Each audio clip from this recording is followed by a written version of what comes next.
will go ahead and call this meeting to order. The court I know that there's a quorum present, and where's the flag? Here we go. Flag salute.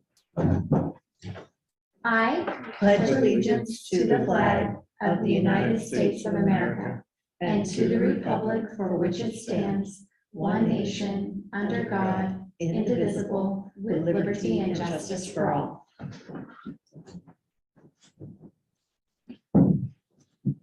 Okay, 2.0 is additions and revisions to the agenda. Do you guys have anything?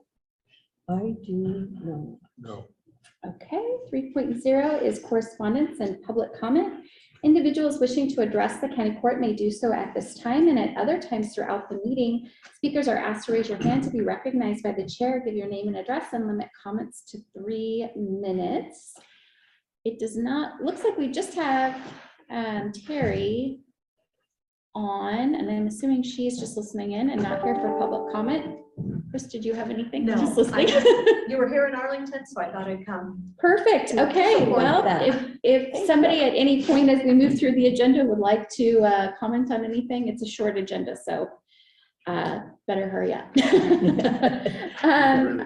Under correspondence, I just wanted to note that we received our quarterly report for our Veteran Service Officer, Paul, and as usual, he is super busy.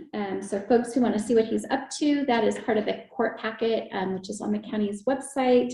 If you know of a veteran who may be in need of some service, please connect them to Paul. He is amazing and a really great advocate for our veterans and a resource. So don't do this alone, reach out to him and let him help. And then the other thing in the packet is just a final report from, I think we just have one, right? Yeah. From Gilliam SWCD regarding their special projects grant. So that is in the packet as well for taxpayers who want to see where your investment went and what was done with it. Those are always part of the court packet online and part of the accountability that we have instituted as a court to have transparency about where your money's going and what it's paying for. Moving on, let's go into consent agenda. I move to approve the consent agenda. I will second. It's been moved and seconded that we approve the consent agenda, which consists of consider approval of April 6, 2022 regular meeting minutes and consider approval of non-emergency medical transportation blanket purchase agreement with GOBHI. Is there further discussion? All those in favor?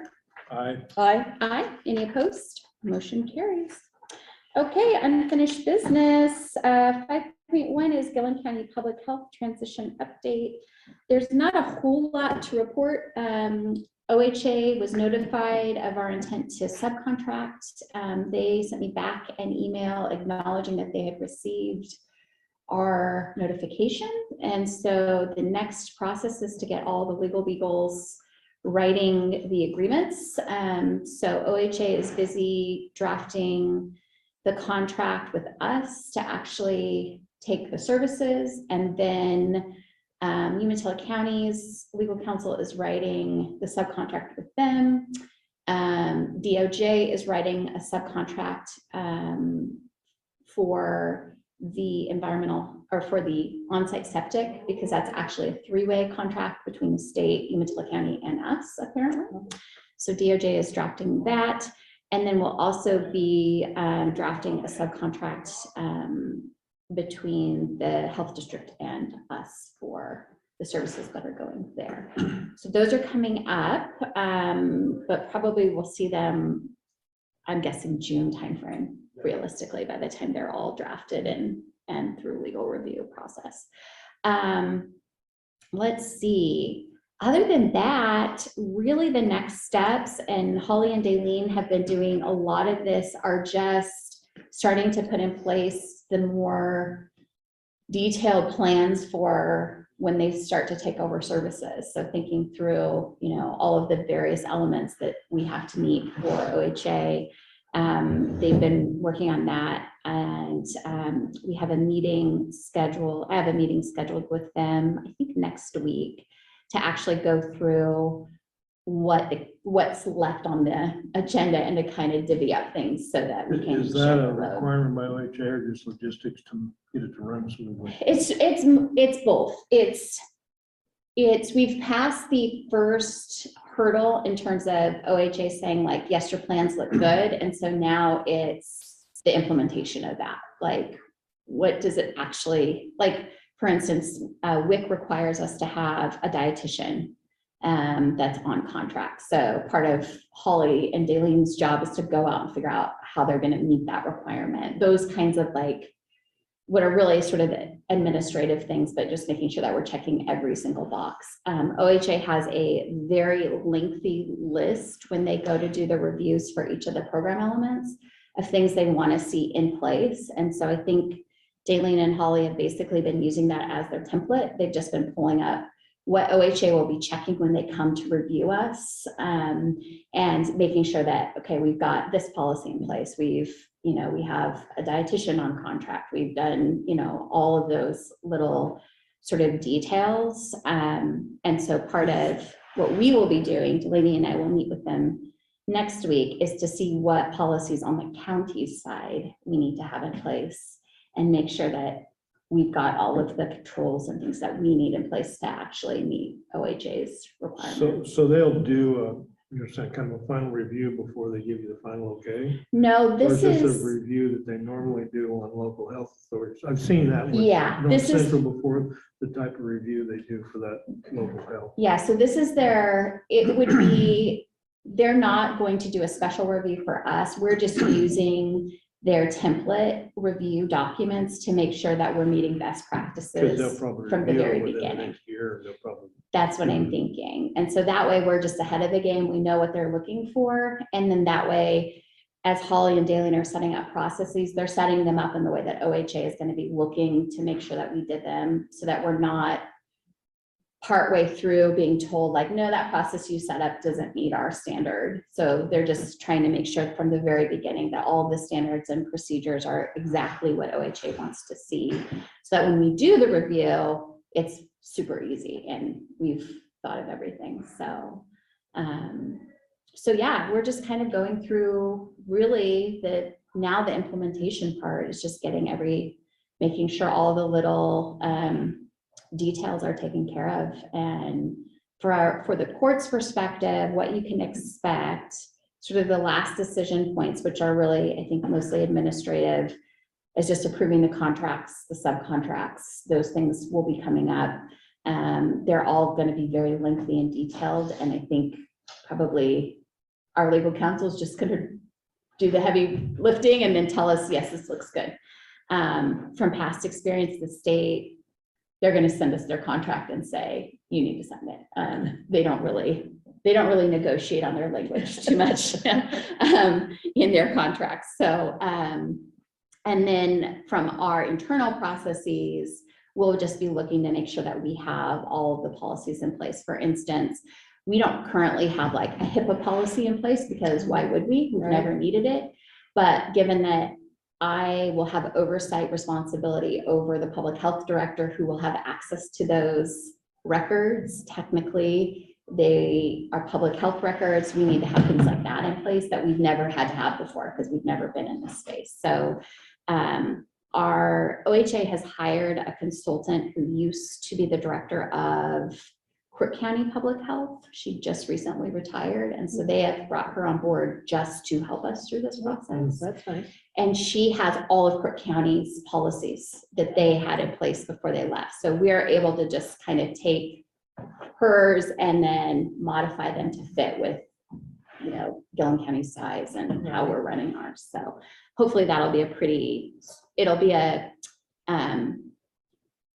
a very intensive process, but not a very complicated one. I think like there's just a lot of time consuming. Yeah, exactly. So Holly, did I miss anything? I see that you're on.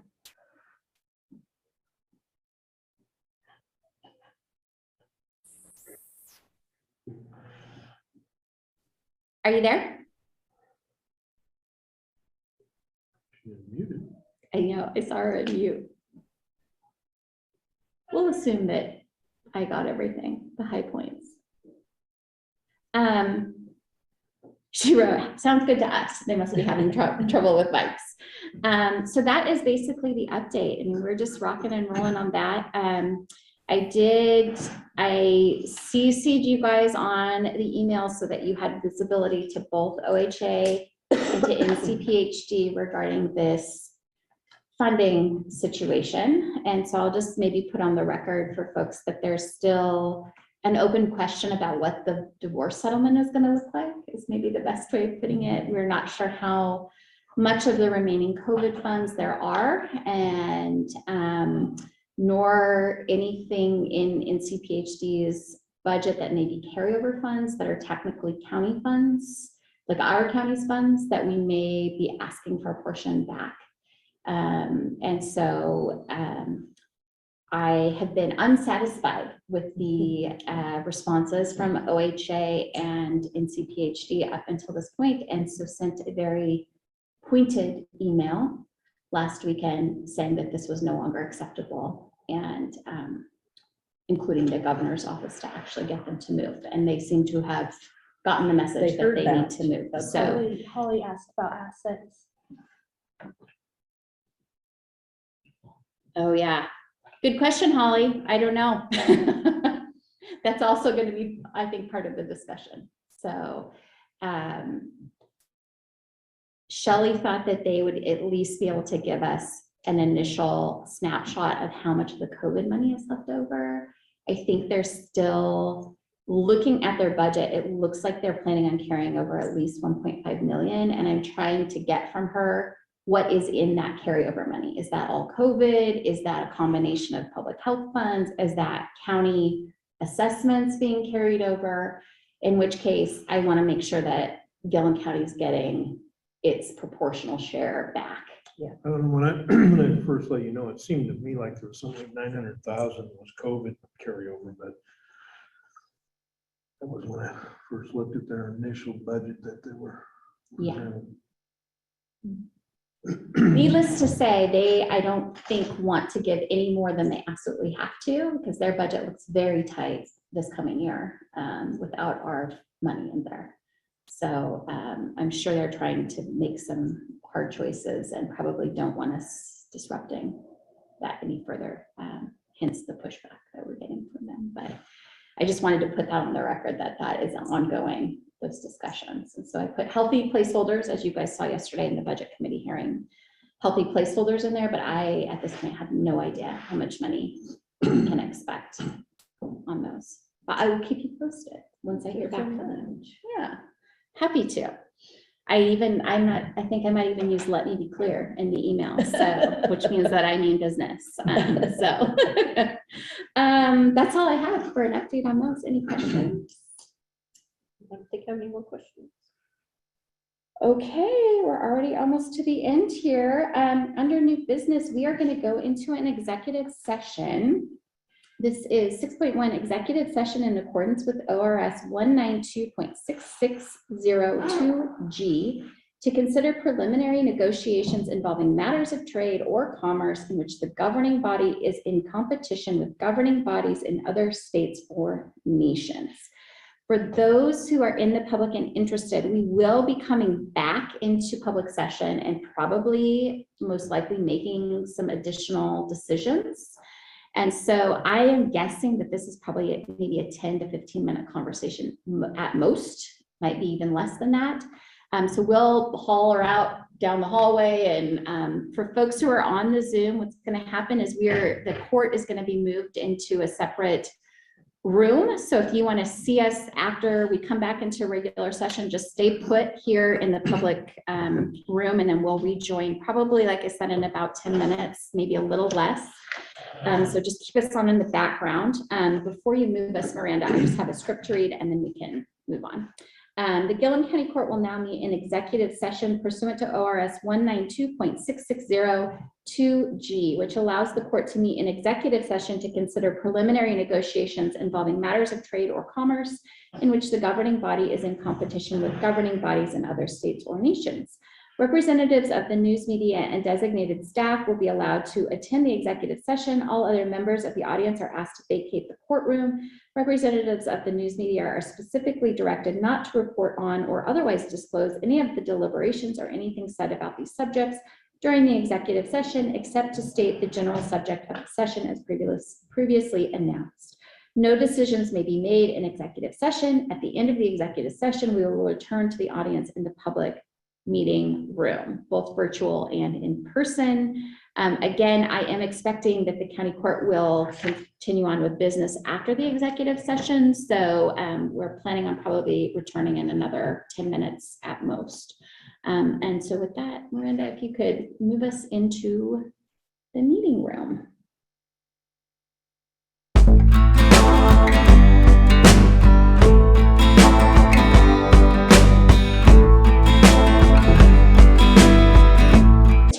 And we are back in session. The next thing is 6.2, which is authorize county judge to sign non-disclosure agreements. Is there a motion?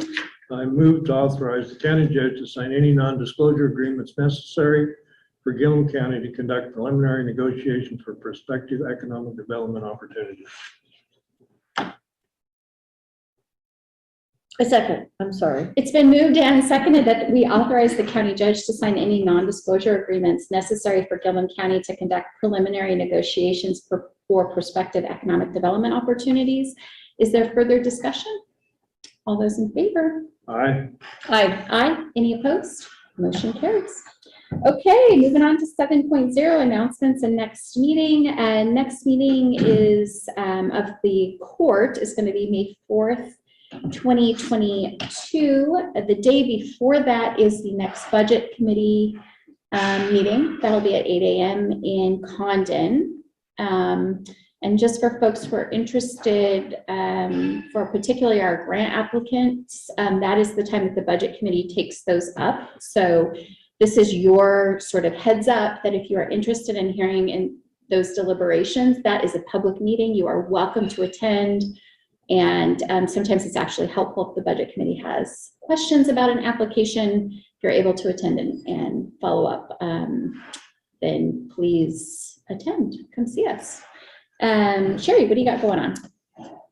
Tomorrow in Norcore, we'll have a budget meeting from 9 to 10, and then 10 o'clock we'll have a regular board meeting. And on Friday is APCO this week.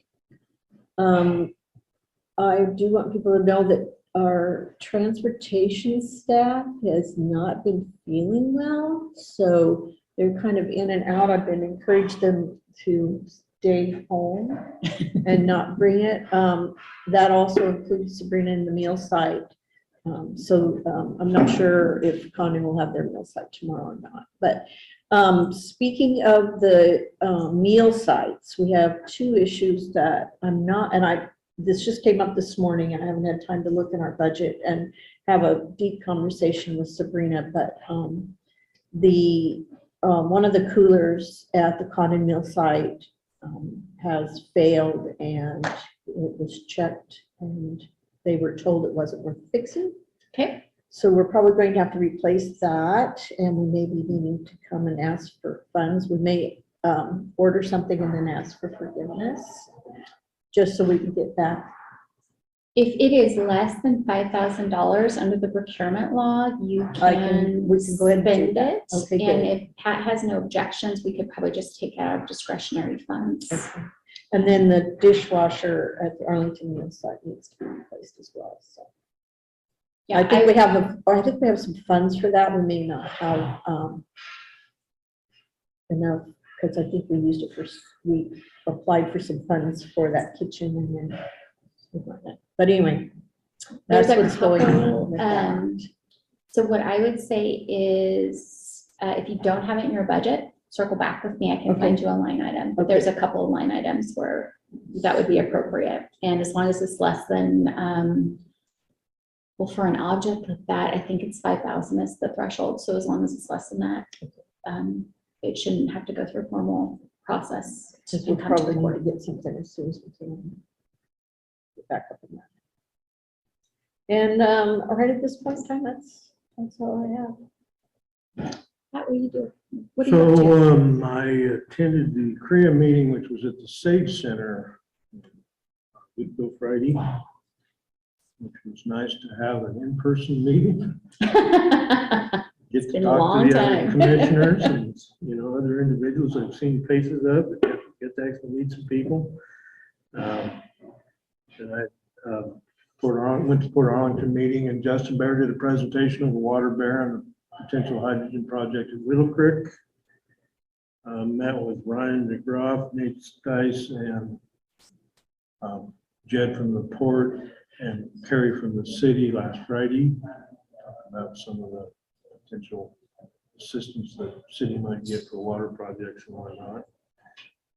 And attended they pulled Dewey and the FEMA risk map discovery process, pulled Dewey into a special meeting last Monday to talk to him because flooding and stuff is tied closely to culverting bridges and stuff within the county to get his feedback, and there'll be another follow-up meeting, in-person meeting, the final meeting on evaluating the risk, FEMA risk for that type of, through the mapping of the potential risk for Gilliam County. They're looking at a lot of things other than flooding, fire and earthquake, and mudslides and things we don't have a lot of At this point in time. at this point in time. I did bring up that I do remember being, 20 some years ago, losing a car in the bottom of Rock Creek, getting back from a ball game from my own to Condon. And then I also, when I was in high school, I believe, hauling Leanne to Condon, must have been like in 64, that 64 flood. tore the highway up to going to Sherman, to Wasco, Sherman County, to Wasco on one day, and then another just rainstorm, cloud burst deal happened the next day Right. at exactly the same time, and we had to go through Arlington to get to Condon because the highway was tore up going to Sherman County, and it ripped the highway up in front of me just below Michael. And we had to kind of tiptoe through there after the flooding stopped. You can get through there. Yeah, there are that potentials there for some state highway stuff, so suggested to them to be sure and pull the state in on their issues, because that did happen.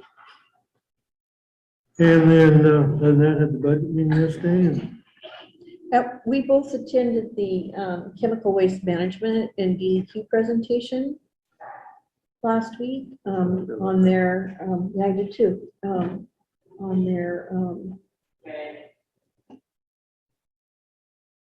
I've lost it in my head. Their permit. it's their permit. Yeah, the It's on permit, the permit is going to be up, and they're making some changes. some pretty drastic changes. Potentially, they have looking far into the future, they have potential for landfill space, permitting for landfill space that is one landfill that's larger than the whole active area at Kimless right now. Wow. And then next, on May 12th, is another FEMA risk map discovery project. And it's in person. I don't know where. I think it's also Zoom. I think you Next could 12? do either. You said the 12? Yeah, that's what my calendar No, says. it's in person. I thought they Oh, were. I think you can I, do yeah, Zoom. It'll be Yeah. hybrid. They're asking for everybody to be in person if possible. Good boy. That's exciting.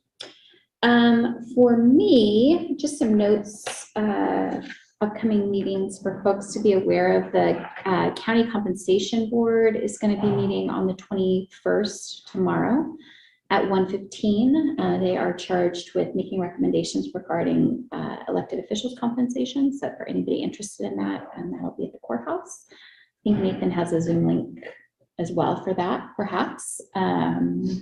So anybody curious about that, Nathan is the point person in the treasurer's office. I mentioned before, next budget committee hearing is at 8:00 a.m. on Tuesday, May 3rd. So hopefully we'll be able to wrap up our work on the budget for the upcoming fiscal year, at least from the budget committee's stage. And again, that is the meeting where we typically review the competitive grant applications. So for folks who are interested in that piece of the discussion, it is a public meeting and you are welcome to attend.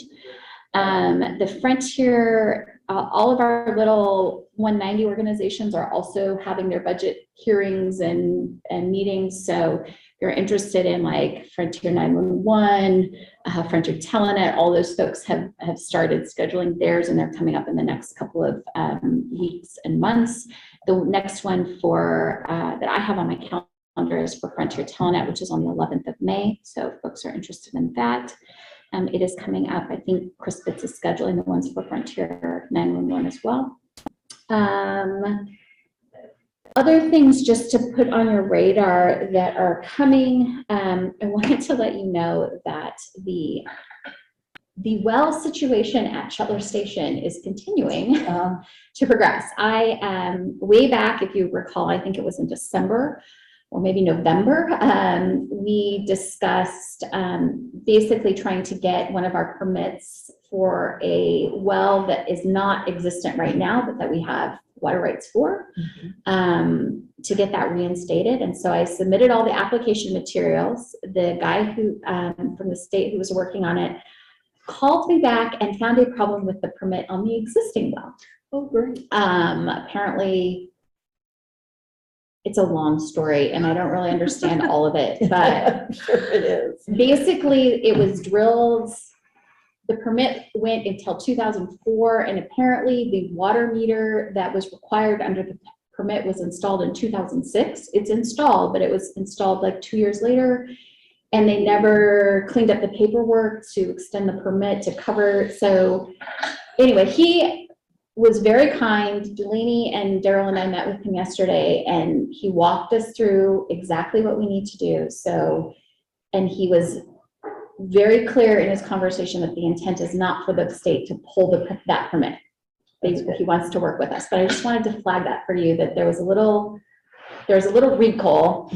The one permit led to it. He had to pull the second permit to check on our application. So that's the waste first one. management well? It's the well, and yeah, that's on waste management property that is ours. That belongs to the county, Yes. but it is always management. Yes. Well, does that, well, the water rights belong to waste management. The water rights are ours.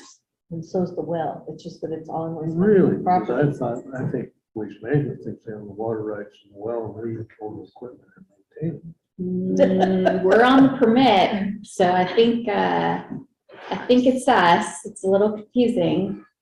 Yeah, that's something that I've been, we worked on for a little while, Leah and I, about, making some kind of an agreement, but we never got very far with that. We still need to finalize that. Yeah, the permit and the rights are under our name, Sitting on waste management. property. sitting on waste management property. They need to sell us that big chunk. Yeah, well, Well, or that- they need to grant us a lifetime easement. to be Right, able to exactly what we had access it. discussed earlier, and that would also include the water tower that's up. Mm. So That's part of it. it sounded like on the non-existing well, that one, he had one question and we answered it for him, and it sounded like that one was pretty much gonna be wrapped up pretty shortly, it So sounded is that like. well, is there a pump in it or anything?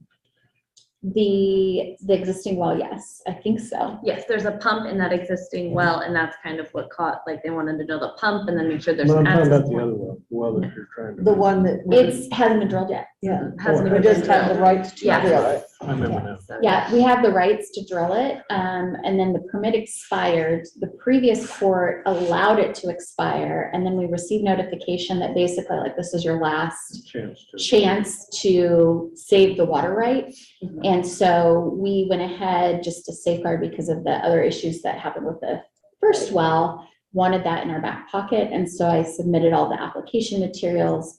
And then apparently those two permits were somehow connected in the system. So when he was reviewing the one that I submitted, he pulled the second one and then realized that there was a problem with the paperwork.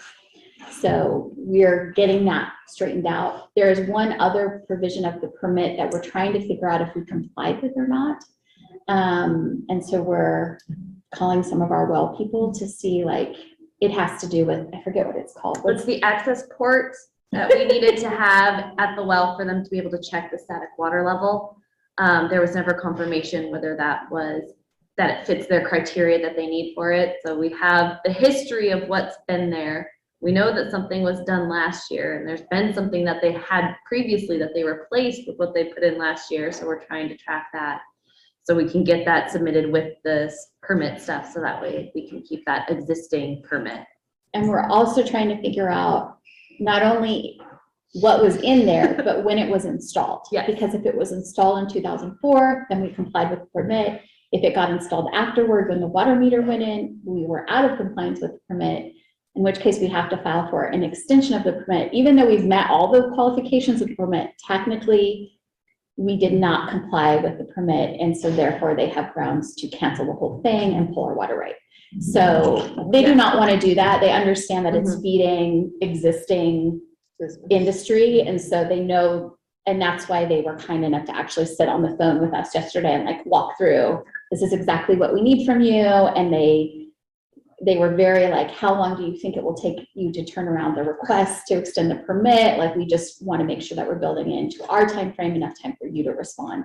So they're going to work with us, but I just wanted to flag that it's a little bit more, as with all things, it seems like a little bit more complicated than it seemed when we talked about it a couple months ago. Sounded fairly easy. It's really important to protect any water Right, rights that we that's can possibly it. protect. Exactly. So thankfully, Delaney's on it and has been sifting through all the old paperwork from 2004 and 2006 and trying to figure out what actually happened so that we can report accurately back to the state, whether we were in compliance in time, and if not, what paperwork we need to submit to get it fixed. Great. So that's exciting. The other thing that's coming up, just to flag for you, is that the city of Condon Catherine and I have been talking about the Fiber Council and long-term what needs to happen with that. And I think the consensus, at least from the city's perspective, is that when we formed it, we thought it was going to perform functions that it really has not. And so it overcomplicates both of our budgets by having a 190, and there's all these reporting requirements to the state and stuff that we don't really need. And so the city is wanting for us to go ahead and dissolve it. So our legal counsel is working on a resolution that will likely come next meeting.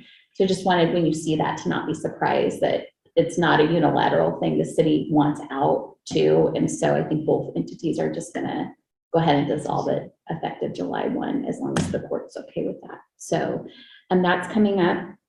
The other thing that I wanted to flag for you is just something that I'm going to be working on and having some discussions with. The childcare situation, particularly in Condon, is becoming impossible, I would say. And I feel like with the new hires that we have brought on board recently, we have a lot of young mothers in particular, but we also have some of our road department guys with young children. We almost have enough, frankly, to look at whether it might be time to, as a sort of stopgap measure, look at providing employer-provided childcare, honestly. And so I saw Janine Convoy in the grocery store the other day, and I just said, what would it look like if Gilliam County found a space for our folks and you actually ran it? Like, we just found the space, provided part of the funding. Our staff that used some of the slots would pay for, obviously, their child to be there. But I think what that would do is, for the child care center itself, would open up slots for people, members of the public who are currently on the waiting list. Because we have, I think, amongst our folks, I mean, I bet there's probably 6, maybe that's too high, maybe 4 or 5 kids that are under the age of 5. Maybe more, actually, with the road department kids in there. It's probably more like 8.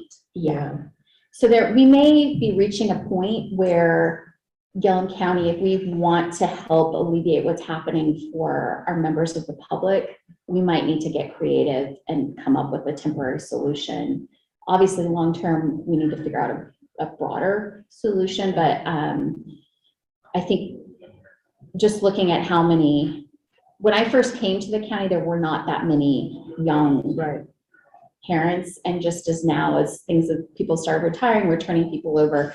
A lot more of our staff now have young kids, and it's becoming a problem. The childcare shuts down. We lose like all our transportation staff because they all have young kids. Right. And so it's starting to become sort of affecting county business by not having that. In addition, members of the public constantly are saying that our employers are having a real hard time. They're being as flexible, I think, as they can with their employees, but it's really hard. They've got people that can't come to work because they don't have childcare options. So, And sometimes I think that even families get kids at risk because of it at times. Right? yeah, At least I see some of that on this end. yeah. Yeah, so that is something that I'm just gonna continue talking. I did have a conversation with Catherine yesterday about whether maybe the grade school building, when the city takes it over, if maybe there's a little bit of space that we could use at least temporarily. Right. Again, I don't want the county to be in the childcare business itself, but I just feel like our staff is taking up slots. Yeah. And need slots, frankly, Right. for them to be able to come to work. And so, maybe even there's a conversation to be had with like waste management, because I assume quite a few of the slots in the county are probably filled up with waste management families. And so maybe there's a partnership to be had there where we can kind of alleviate some of that. So our folks on Main Street have spots available that they can actually go to work. Well, and I think we need to examine that maybe in the Arlington community as well, to make sure that we're putting that help here too as well. Mhm. And to that, I do think that maybe, I understand like over time, at some point, I think Berline's going to want to retire. And so there may also be an opportunity to have better collaboration between the North and South on childcare, maybe sharing of resources, things like that, to kind of make both entities more sustainable. And hopefully that results in more spots being open, more accessibility, all that kind of stuff. So Kind of heard yesterday that they're actively looking for somebody to replace her with so she can retire. mhm. She hasn't been very well.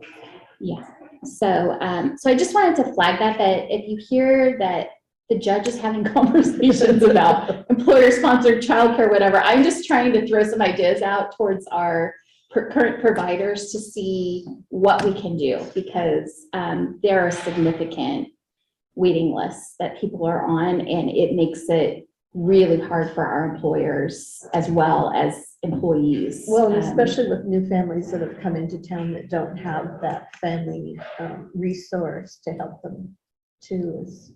Yeah, not that makes it everybody very has a difficult. Grammy Kim. No, to- not everybody had an Aunt Kathy either, Yeah. so makes a big difference. Mhm. So yeah, I just wanted to flag that I'm starting some discussions on that. And if you hear of folks in town that are interested, like if you're talking to the Arlington folks, that I think maybe putting those heads together might be a good idea to kind of figure out a larger solution. And especially when we talk about bringing in additional economic development opportunities, that's going to be a barrier for our workforce if we can't support Exactly. childcare. So, Miranda, we talked about the Arlington Child Care a little bit yesterday, and who's on the board and Read it on Rita. I know Rita had been on, there. and Jeanette Potter, I don't know why. maybe Colleen Cunningham, I don't know if. but maybe we need to find out who's on their I board. believe Carolyn We've been Brown working might on be that. out That's there. what- I heard, so I can reach out to her and see if she's Well, on. that would be good. Why don't you find out who's on the board and see what we can do to help them as well. great. Love it. Yeah, other than that, it's just mostly budget time around here. So that's Around everywhere. our yeah. big push is getting all of that stuff done. Public health obviously is still the big project. And then a bunch of little ones that we're just keeping moving forward. Yeah, I think that's all I have. So what, on the county website, what example committee appointments are kind of not up to date. Mm-hmm. What do we need to do there? And is there any way we could put committee member phone numbers on there? Not without their permission. Yeah, I'm sure of that. Yeah. That is something on the committee side. I think we need to maybe turn our staff loose a little bit. I think we've talked previously about kind of, you know, like for instance, the Cultural Coalition, I asked Miranda to dig into yesterday because we're starting to get people who are interested in that grant funding and we don't have enough We don't have a members board. for them to meet and actually make funding decisions. So Miranda's starting to dig into that, but I think overall, like even recruiting for any of them, it's really Absolutely. hard without having like even a basic, here's what the committee Explanation. does, here's how often they meet, so that people have an understanding when we're asking them to volunteer, what the commitment actually looks like. Yeah. I think that would be helpful. And so maybe that's a task we can kind of set to Miranda and Delaney to work together on and just go through committee by committee. And then I think once we have those kind of founding documents in place, we can update like the website, the, you know, all those processes for how we do recruitment, where we do announcements, how to get in touch with board members, all of that kind of stuff. Might It'd be need more. nice to reach out and see if they'd be willing to give a little blurb about each committee. We can have on the website a link that says strictly committees. And then they can go through the different committees and maybe have a little blurb about what each one is and And when they if the meet members and are all okay this stuff. having at least their names on there as part of the committees. Mhm. There might be I don't think you can get too detailed, but a little more information on a poster about the position as opposed to. Mhm. Yeah, I think we definitely could do at least a little blurb about what the time commitment's gonna be, because that is Right. often what I get back when I ask somebody to consider volunteering is how often do they meet? How do they, Yep. you know, what am I signing up for? That's Right. basically what Right. people want to know. So I think if we can kind of standardize that, that would be great. Getting people to sign, even making sure they're signing our volunteer forms, you know, all of that kind of stuff. I'm sure on our insurance side, they want us to be doing that as well. So we can, that's definitely an area we need to improve the processes. So if you guys are okay, I'm just going to set these two ladies Yeah. loose on that. Yes, go for To it. get us organized. Let's do it. We've been I was talking about it looking- I was and we looking haven't there- done anything, so let's do Looking it. in there last night, is, you know, last year's committee stuff in there pretty much. Yeah. Yeah. Cool. Do we have anything else for the good of the order? If not, it is 10:58 and I will go ahead and adjourn the meeting.